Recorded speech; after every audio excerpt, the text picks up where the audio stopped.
Hello kids! Today we will learn about vegetables. आज हम vegetables के बारे में पढ़ेंगे. So let's get started. This is eggplant. ये बैंगन है. This is ginger plant. ये अदरक है. This is lemon tree. ये नींबू है. This is bitter gourd plant. ये करेला है. This is cabbage. ये बंद गोभी है. This is cauliflower plant. ये फूल गोभी है. This is carrot plant.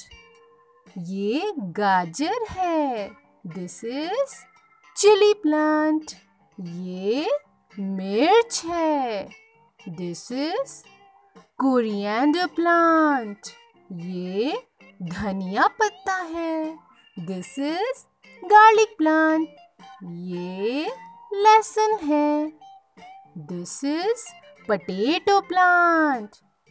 ये आलू है. This is onion plant. ये प्याज है. This is radish plant. ये मूली है. This is spinach plant. ये पालक है. This is tomato plant. ये टमाटर है. This is okra plant. ये भिंडी है.